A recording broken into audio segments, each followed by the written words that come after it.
All right, welcome back.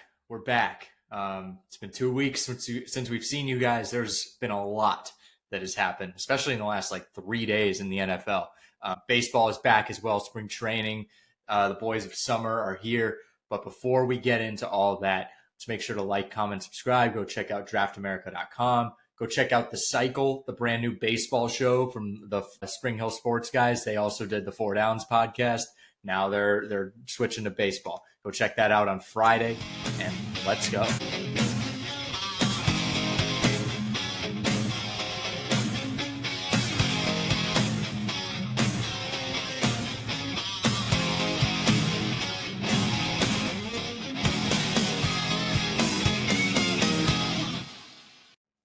All right, Mike. So I want to cover football first because that's just on the front of our mind, and football is king.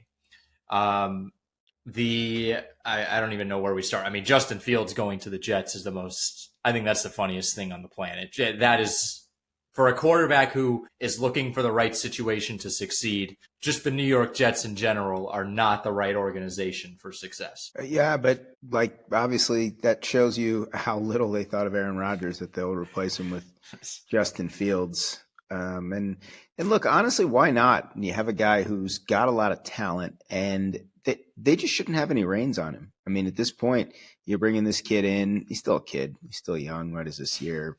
4 or 5 for Fields. It'll be.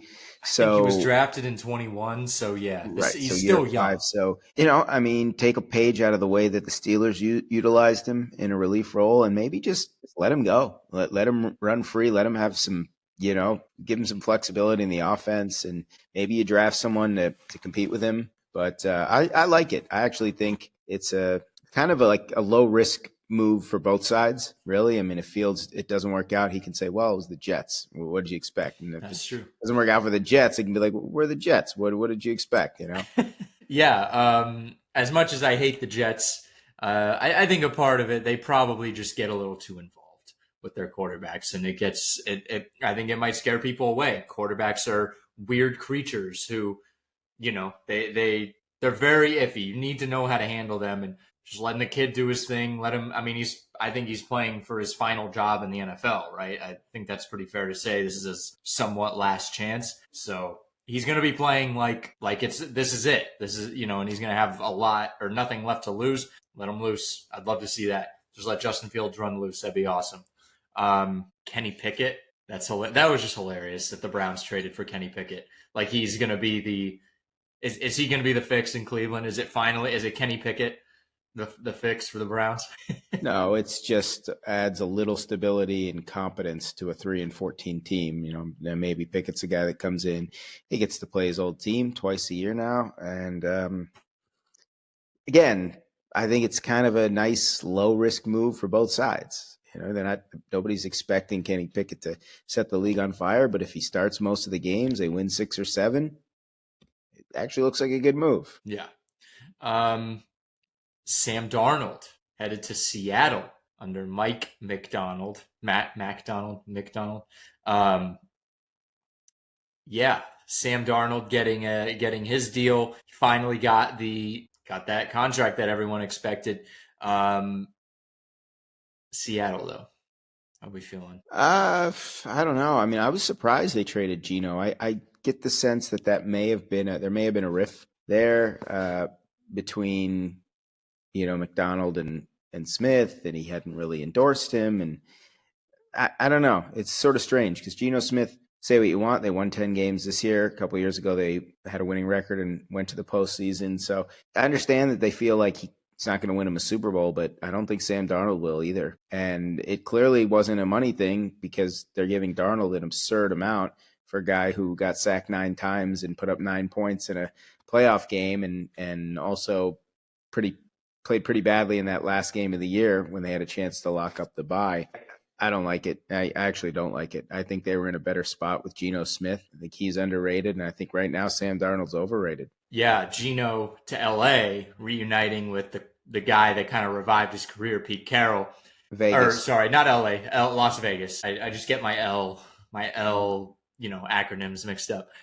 I don't feel like this is a good move, and it's not Geno Smith's fault. I think this is a situation that feels desperate.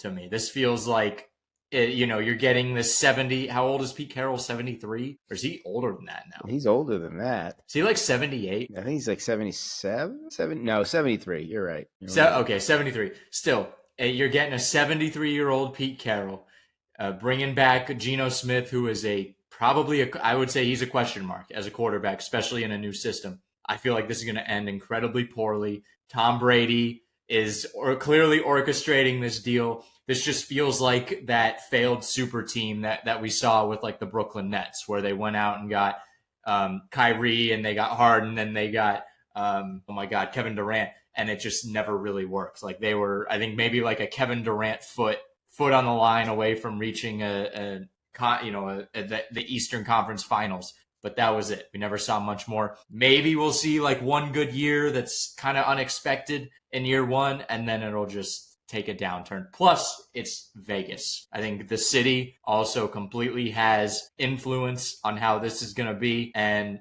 Geno Smith doesn't feel like a Vegas guy to me. Does not. And Pete Carroll definitely doesn't feel like a Vegas guy to me. No. And it was interesting. I was watching just one of those Edelman podcasts, and I was just listening to him talk to Ty Law about, obviously playing for being a Pete Carroll guy and a Belichick guy, and that like Pete Carroll's style just didn't really fly with the guys in New England. That rah-rah, that kind of wasn't what that group of guys needed, but it was what the young group he had in Seattle.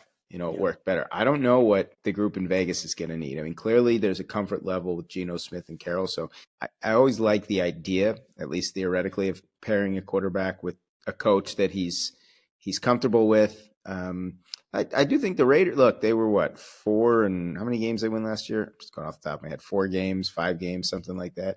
They get themselves at least, some stability there. They still need to draft somebody. They still need, again, it's like these other moves with Darnold and Pickett and Fields. I mean, it doesn't feel like all of a sudden the Raiders are just a quarterback away. I mean, they have a lot of, holes to fill, but I think sometimes you have a franchise like the Raiders that hasn't won a playoff game since the 2002 AFC Championship game. That's their last playoff win. So it's been over 2 decades. They just need a guy to come in and get them into the mix. They can't be this bad again, because you look at the rest of the division, they are looking way up at Kansas City, Denver, and LA. I think you wanted to see them sign Davante Adams for 2 years. Yeah. I think that was an important signing that they missed on. You need you really want a big playmaker to pair with Geno Smith, because Geno had DK in Seattle, right? You could always look for DK. And they did add Alex Cappa, which is that's important for the offensive line, but they haven't really added much else on the offensive side. They've bolstered the defense. I mean, we've seen Max Crosby got that, his massive extension. Then they added some secondary help. But besides that, I mean, you want to see more out of the offense. You want to see more additions to the offense. And again, it's early, right? We're in week 1 of free agency, so we'll pump the brakes on evaluating these teams. But I think they really need to look for a playmaker besides Brock Bowers, of course, because a reliable tight end is important, and Brock Bowers is great, so I'm not forgetting about him. But a real true playmaker is really important for a team like that. Well, they don't have a ton of big-time playmakers at receiver, so I think they still have work to do there, and I think they're going to go out and try to make a splash. And I was reading that they might be looking at Cooper Kupp. Now, again, the Raiders are never afraid to take a chance on a guy.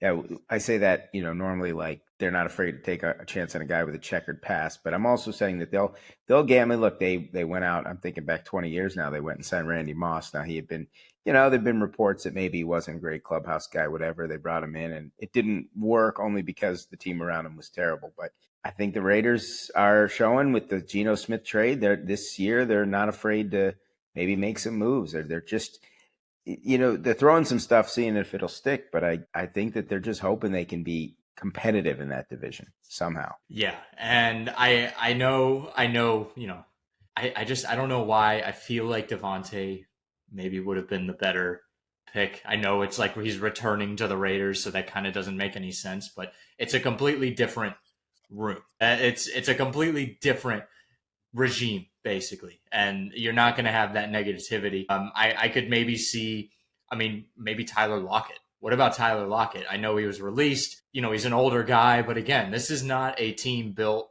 for the long haul, right? This is a team built to hopefully try and win within the next 3 years, roughly. Maybe a guy like Tyler Lockett. T. Higgins is out there. I mean, that's still a question mark. You have, I'm trying to look at this list. Chris Godwin was picked up or re-signed with Tampa. That could have been something nice, but he, injury history, a little difficult. Maybe even like Amari Cooper. I still think he might have a little bit left in the tank. And again, if you're taking a chance on Geno having a little left in the tank, I think it's perfectly fine to take a chance on an Amari Cooper, seeing if they still have a little bit left in the tank. Let's go Najee Harris to LA, to the Chargers. That just happened pretty recently. So 1 year, 9.25. They get a playmaker at running back. One of the slowest running backs in the league. They get Najee Harris.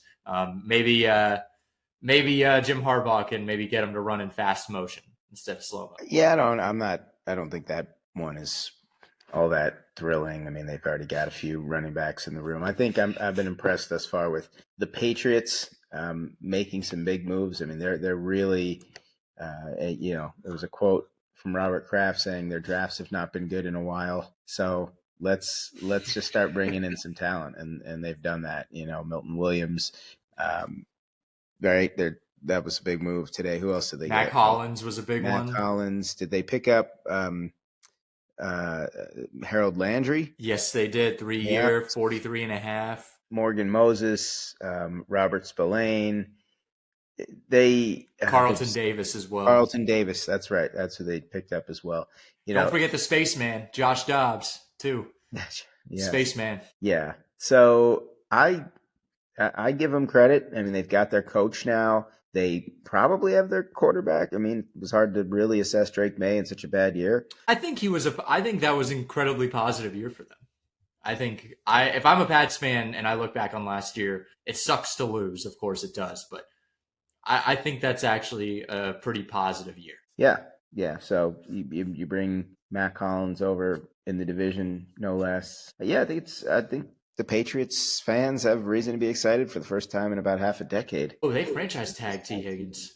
So they couldn't get T. Higgins. I still think the Patriots need help at wide receiver, no doubt. But they've addressed other areas of their team. I missed that one. Josh Allen, massive deal, disgusting deal.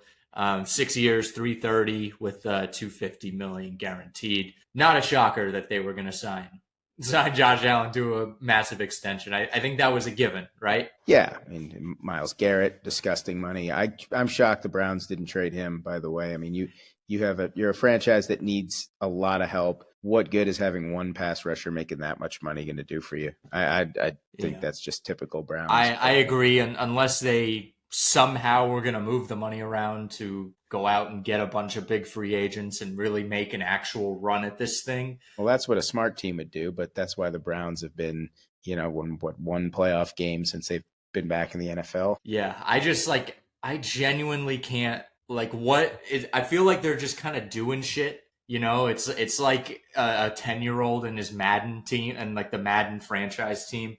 He's just kind of doing shit. Like, oh, I want to sign this guy because it's a big name. I want to, extend this guy to a massive. Like, what are we doing in Cleveland? How has this not just been a complete, full teardown of the organization from top to bottom? Who knows?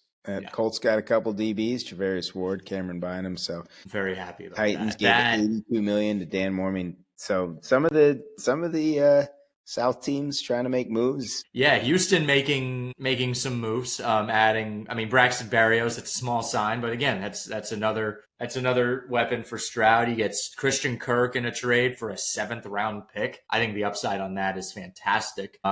Get Justin Watson, former Chief. Re-sign Ogunbowale. That's important. I mean, it says running back. He's a fucking wrecking ball. That's an important part of your team. What else here? Anyone in Nick Mullins in Jacksonville. Massive signing there. Love to see it from the Jaguars. De'Ami Brown, that's a nice little signing for them. Get a little weapon. Robert Hainsey. Where did I just saw? What's his name? Laramie Tunsil. He's going to Commanders, Washington. Commanders with a few big moves. Obviously, they already made a trade for Deebo Samuel about a couple weeks back. Laramie Tunsil, Javon Kinlaw. I mean, they're really trying to capitalize on this window that they have, and they feel like it's wide open with Jaden Daniels only going into his second year.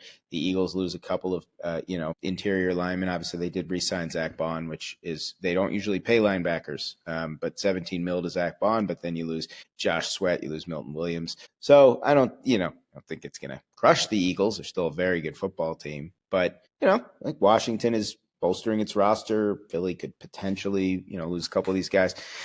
We'll see. Does that tighten the race in the NFC East? Because it was pretty close. I mean, obviously the championship game itself was not close in any fashion, but in terms of the season, 12 wins, 14 wins. Yeah. It was uncomfortable for Philly. It was definitely uncomfortable. They weren't running through the East all year. Right. The Giants have actually been quite busy. They've been doing a lot. Tommy DeVito, very important, re-signed. Darius Slayton re-signing. They add James Hudson, offensive tackle. Roy Robertson Harris, defensive lineman, helping with the defensive line a little bit. Dallas,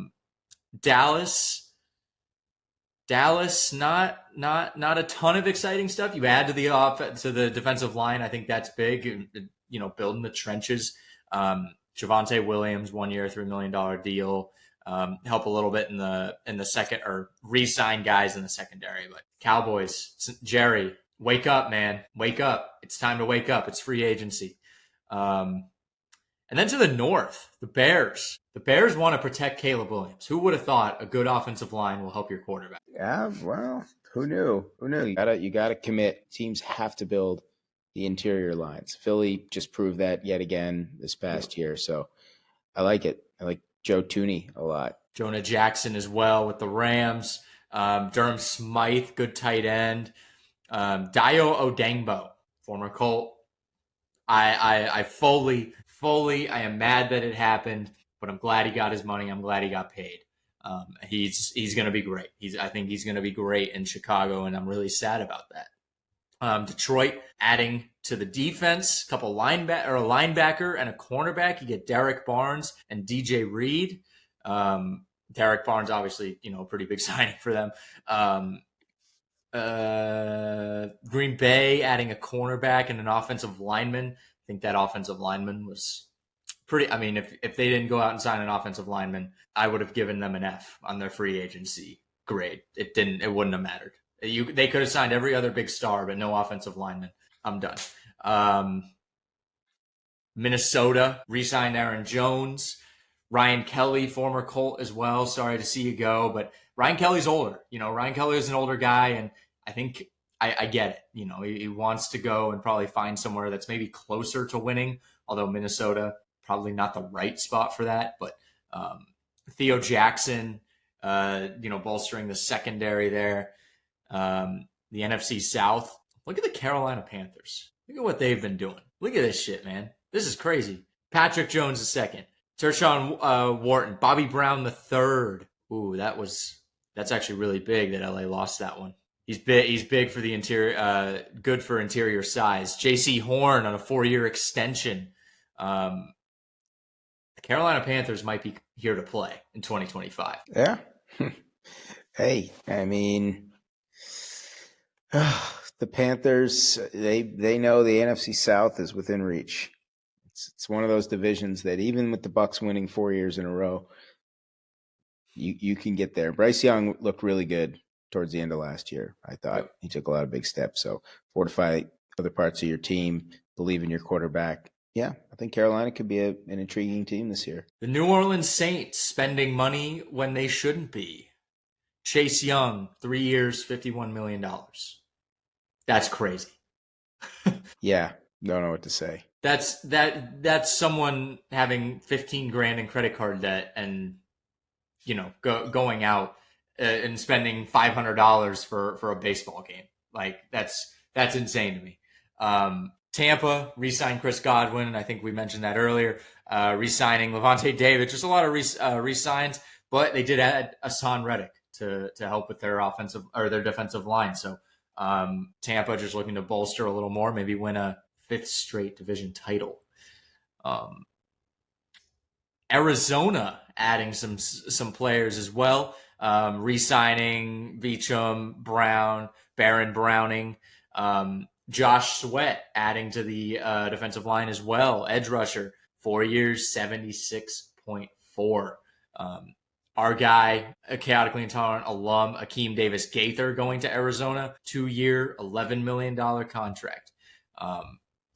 I like to see Arizona investing a little bit, but again, I think you want to if you're going to keep doing this thing with Kyler, you want to see a little bit more. You want to see a little bit more additions. Yeah, but again, I don't know. I think the addition would be subtracting Kyler Murray personally at this point. I don't know. I'm not a big fan of the guy.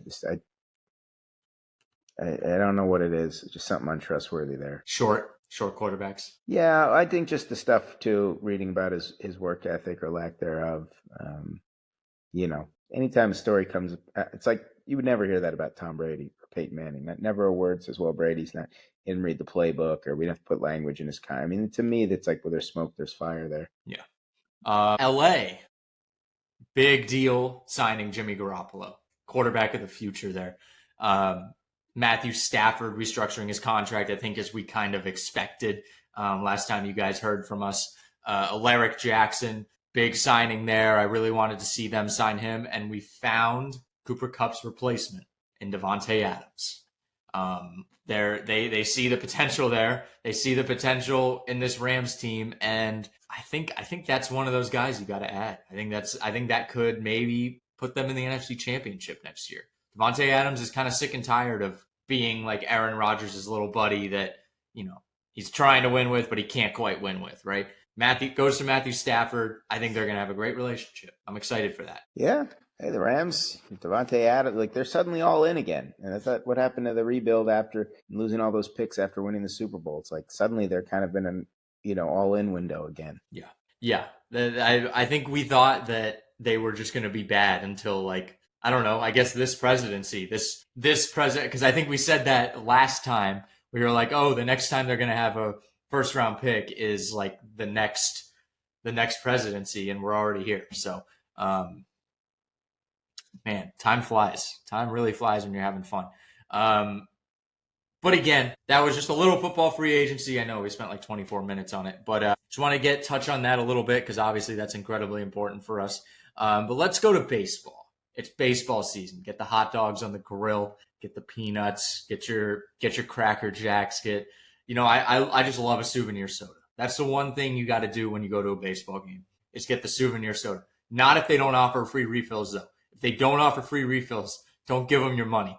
Fuck that place. Seriously. Soda costs them like 2 cents. A cup of soda is like a cent to them. That's insane that they don't offer a free refill if you get a $17 souvenir soda. It's insane. Let's talk about the American League. I don't think the Yankees are going to make the playoffs this year. That's my take. The AL East is crowded. Yeah, the AL East, the whole American League was awful last year.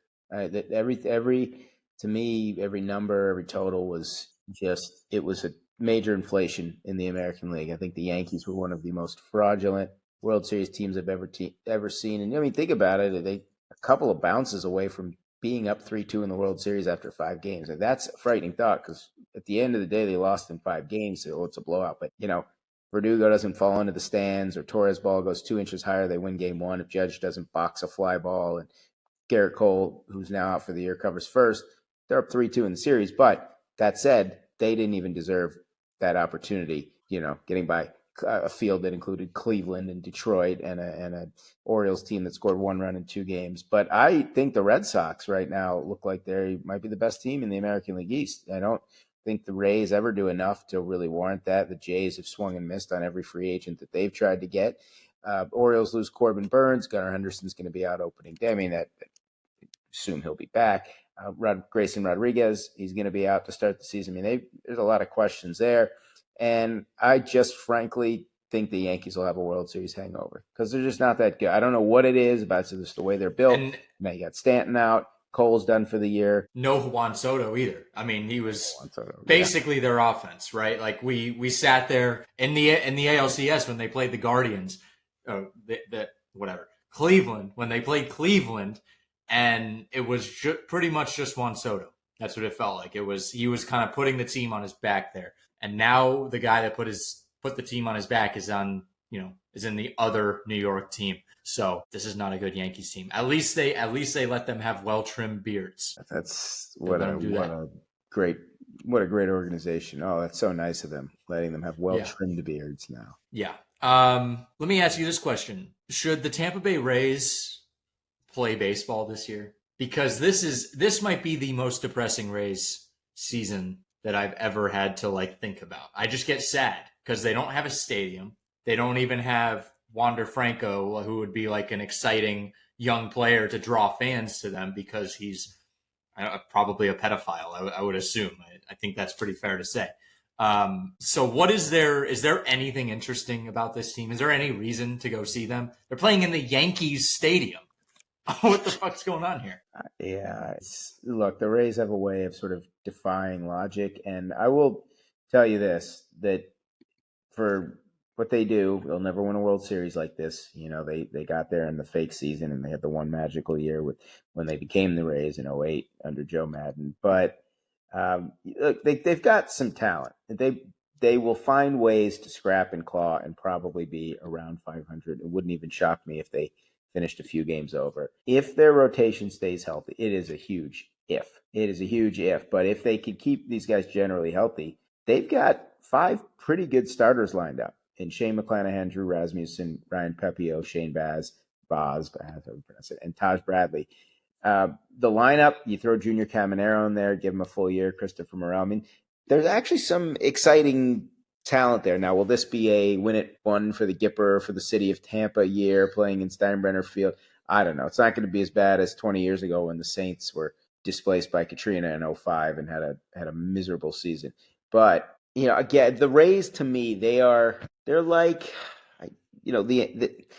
what's the word? Like the antagonist in a movie. You know that the antagonist is not going to win in the end, but they're going to make the hero make you sweat. Work for it. Yes. Okay. Well, I guess that's somewhat of a positive thing to even think about with them. Yeah. Junior can't. Oh my God, I can't say his Caminero. name. Caminero. Over under 25 home runs this year. You're asking me, or you're just saying that's the over under? Oh, I'm asking you. What do you think? You know what? Hitting third every day if he plays and the ball flies in the summer, give me the over. All right.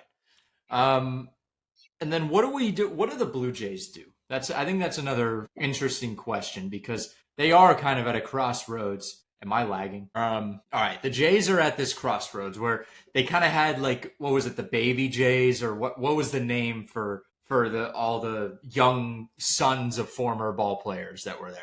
Oh, I can't even remember what it is. It doesn't really seem like that thing is working. George Springer is 35 years old now as well. He was kind of that big piece that they thought would put them over the top. Now, they did add pitching this year. I don't even know. Is there something? I feel like they're just going to sell. Now, obviously, we won't know until they get to the All-Star, or just past the All-Star break. But this is a really big half a season, I think, for this organization because I think John Schneider's contract is up at the end of the year. I think the general manager is up in 26. What are we going to see from this Jays team, and why is it going to be they finish in last, unlike the Rays? Yeah, I don't know. The Springer contract's slowly looking like one of the worst in recent years. I mean, they've got 2 more years of him. They did pick up Santander. They know that this is a walk year now for Vlad Jr. There's some thump in the lineup, no question. There's some home run power, and they picked up Max Scherzer. He's not that Max Scherzer though, so he's penciled in as probably a number 4. I don't know. I think the Jays are almost taking on the personality of the Rays right now. They're kind of a foil. They're not a team that's you're going to quite be able to push over, but you're right. What are we doing? Right? They've been in kind of this rut of mediocrity for a really long time as a franchise. They had a couple of really exciting years in 15 and 16. They made some, deadline moves in 15, Tulowitzki and David Price, and they had a great run to the ALCS. They went back the next year, but they have not, I believe they haven't won a postseason game since 2016, if I'm not mistaken. I think they made a couple of wild card rounds. Maybe they got one in that Seattle wild card series, but I know they haven't won a postseason series since 2016, whatever. They've never committed to tearing it down. And to me, unless you're the Dodgers and can not only spend but actually get the players to cook. Look, give the Blue Jays credit, because if they were as serious as it sounded, they've made major plays for Sasaki and Ohtani, and I think they've checked in on other big name free agents along the way. I don't know if it's Canada, players just don't want to play there. I don't know if it's just the fact that the Jays are not in a prime position to compete right now. But I don't know. Part of me just thinks they really need to blow this thing up. I mean, unless somehow they get off to a great start and they're really in it, tear it down. But they're just one of those teams that refuses to do that. Like Minnesota, like Tampa, they won't. Milwaukee, they have a ceiling, but they also have a floor. Is Vladdy a Blue Jay in 2026? I don't even know if he'll be a Blue Jay through 2025. I don't think he will be. I don't think he will be a Blue Jay in 2026. And it wouldn't even shock me if he wasn't a Blue Jay by the end of 25. Although, again, if the Blue Jays are even close to being in the race, I don't see them getting rid of him. But, teams, Angels didn't trade Ohtani. Horrible mistake. The Orioles a few years back, they waited too long to trade Zach Britton and Manny Machado. Bad move. You maximize, you have to, nobody wants to say, well, we're going to trade Vladimir Guerrero because the fans think you're giving up on the season. But, you got to move these guys when their value is high. What's the point of having Guerrero just so you can win, 83 games instead of 78 when you can actually take a big step towards building your future now? Yeah. Let's go to a team that has been working on building their future for a long time, and it's here in the Baltimore Orioles. It's not cute anymore, Mike. It's not cute to lose in the playoffs, how they, it's been like, oh, that's so nice. They made it, they're there, and then they lose, and, it's like, okay, they have a future. And then they did it again this past year. And we kind of said, okay, they have a future, but we want to see it done next year. Well, next year is here. The Baltimore Orioles have to get it done. If they don't, what is the bar right now? You got to win a postseason series, right? I think that is at least a necessity. Got to win a postseason game. Postseason game, that's true. They haven't won a game yet. Yeah, so yes, win a postseason series. Look, I thought Mike Elias did a great job with the Corbin Burnes trade last year, but there's a part of me that feels like even with new ownership and willingness to spend, that he almost wants to prove that he can do with the Orioles what he did with the Astros, which is you don't go out and get big name guys. You build the core from within. Maybe if there's an opportunity to add that big piece, like the Astros did that with Verlander, at the what was then the non-waiver trade deadline in 17, and the Orioles, give him credit because the Burnes trade, that was a big maneuver. They give up DL Hall, who's now on the 60-day IL, and then Joey Ortiz, who's a chance to be a pretty solid infielder. The Orioles right now, I think my biggest concern, well, first of all, starting pitching depth. You not only lose Burnes, you have Grayson Rodriguez again dealing with an injury. You're relying on 41-year-old Charlie Morton. You're hoping that Zach Eflin's knee can stay healthy. Dean Kramer, I used to think he was middle of the rotation guy. He's barely back the rotation. Felix Bautista has not had a great start to the spring. He's coming off Tommy John. They're going to be without Andrew Kittredge now for most of the year. He was one of their big bullpen signings. The depth issue, the depth was an issue last year. I fear it's going to be an issue again this year. Now, and of course, who knows when Gunnar Henderson will be ready exactly, hopefully not too long. And then can the offense find a way to build an identity of not just relying on the home run to score runs? I mean, I think in the last couple postseasons, especially, their offense has been pretty exposed in that regard, because all or nothing, swing for the fences, launch angle offenses do not thrive in October. So you have to find a way. You got to get guys who are spark plug guys who get on base, like the Tommy Edmonds of the world, right? And that's like, you hate that those guys always end up with teams like the Dodgers or maybe like the Yankees, but you need those guys. You need those guys to sort of supplement a couple of those thumpers. And of course, speaking of thumpers, they lose Santander, who had 45 of them last year. So it's going to be a little bit of an uphill battle for the Orioles. But that said, they're still a talented team, and they're playing in a division that is down. So you're right. I think if they don't win a playoff series this year, one of two things. They either got to make just some serious changes or they got to start spending a heck of a lot of money. And I was wrong. Santander had 44 home runs, but that's still a lot of home. Yeah. To Boston, the other B team. Tell me why I should be nervous for this Boston Red Sox. I feel like, I mean, this is obviously a much better team. They actually spent this year. They added a lot more in I think they had one of the best off seasons in the league. Am I crazy to say that, or is that pretty reasonable? No, I'm certainly in the American League. I think there's a lot of promise, offensively right now. I mean, you look at the top, especially the top 5-6 guys in the lineup, and if guys like Willie Abreu and Rafaela have do what they did last year, they've got a pretty deep lineup. For sure. And I like the fact that they went out. They got Garrett Crochet. They got Walker Buehler. Bayo's going to be out to begin the year. Giolito's coming back from a big injury. So there are obviously some questions in the rotation. And I think there's probably still questions in the bullpen anytime you're relying on Aroldis Chapman as one of your high leverage guys. Look out. I think the pitching staff in general is the area where I'd be more concerned. I think in a division where you have maybe not a great team, but you have 4 pretty solid teams, there's not a lot of margin for error for the Red Sox. I mean, really for any of these teams, of course.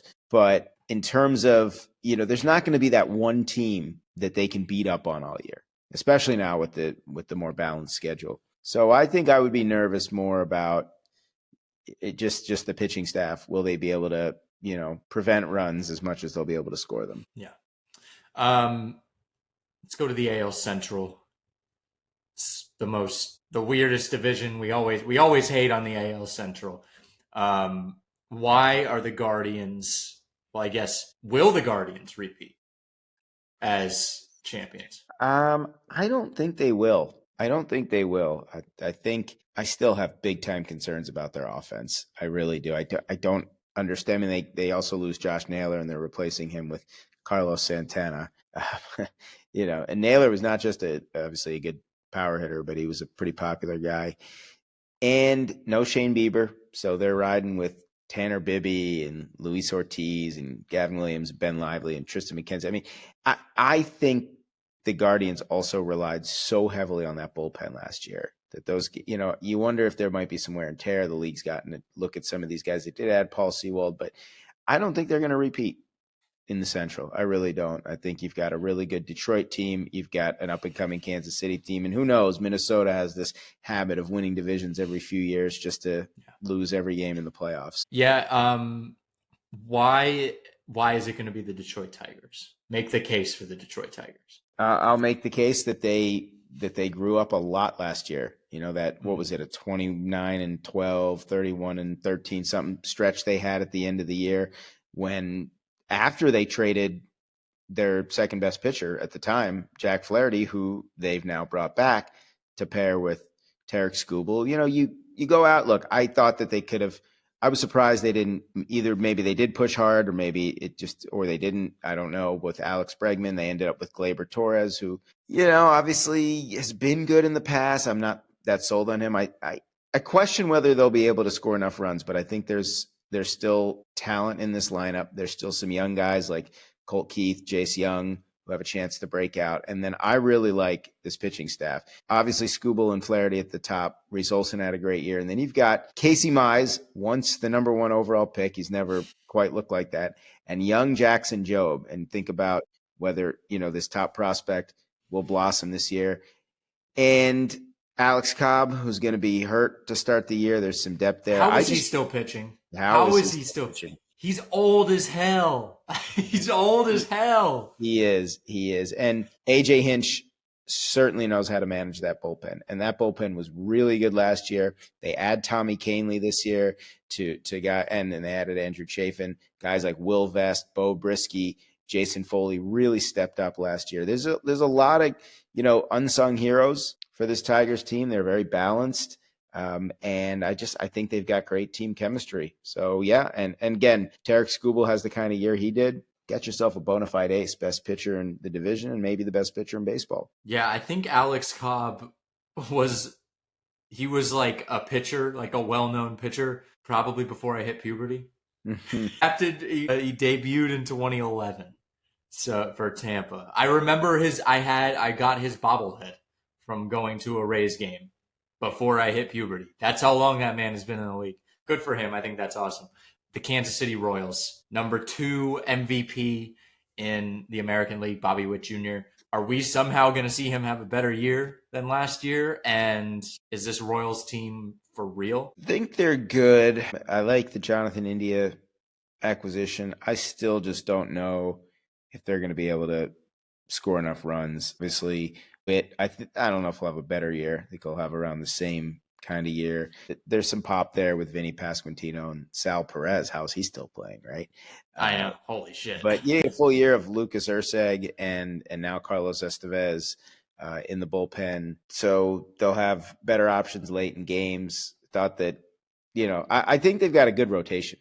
I do. I think getting Michael Lorenzen, adding him into a mix of, Waka and Lugo and Reagans. I think the Royals will be good. I think they'll be good. I think they'll compete for a playoff spot, maybe even compete for the division crown. I just don't know if they have enough in that lineup. Okay.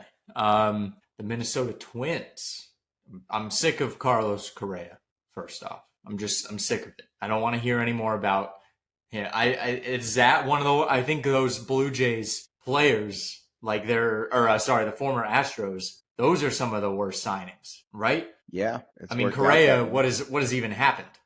What have they even done of note? I think when they signed him, it was expected that, the Twins are going to be for real. And they have been anything but.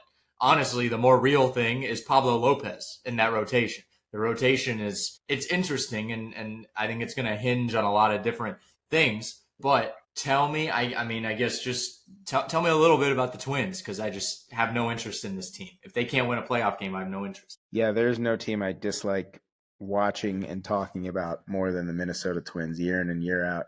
They're the ultimate rut team. They're the ultimate, I don't want to say the expression on here, but it's something or get off the pot, and they haven't figured out shit or get off the pot. Yes, yeah. They need to shit or get off the pot. Yeah, again, I think it's just ceiling or floor. It's just there's a floor. They're not going to lose more than maybe 83, 84 games, but they're not going to win more than that either. Defensively, yeah. Correa, what a great talent when he's healthy. How many games can you realistically expect him to be out there? Yeah. Byron Buxton doesn't hit for a lot of average. There's power, there's speed. He's fun to watch. Royce Lewis did a great story a couple of years ago coming all the way back.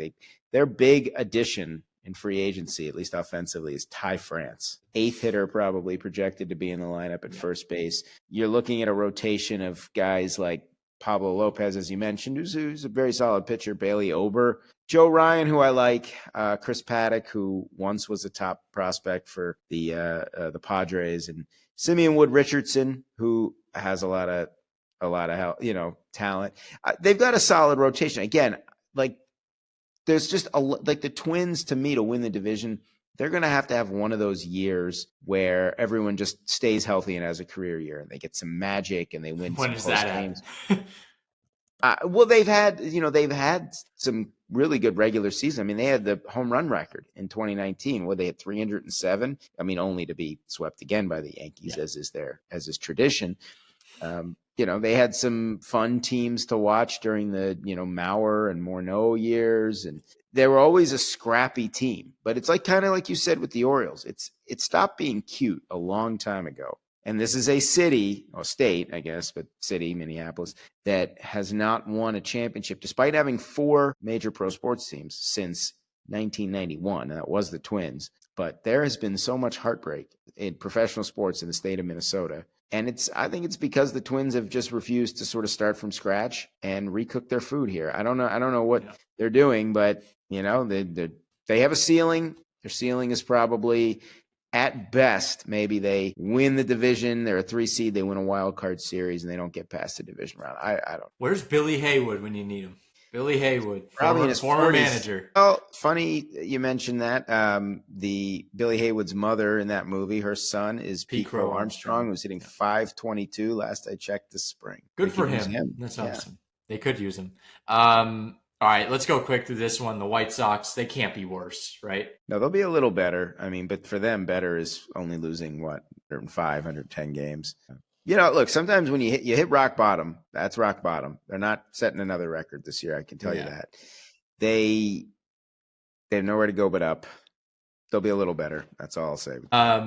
To the West, this makes me kind of depressed, this division. I mean, the Angels are a depressing organization. The A's are in Sacramento. They are the Sacramento A's of Las Vegas, or the Las Vegas A's of Sacramento, however you want to word it. The Seattle Mariners just haven't really done anything ever when they're asked to. Texas Rangers won a World Series recently, and the Houston Astros, no one wants to see them do anything.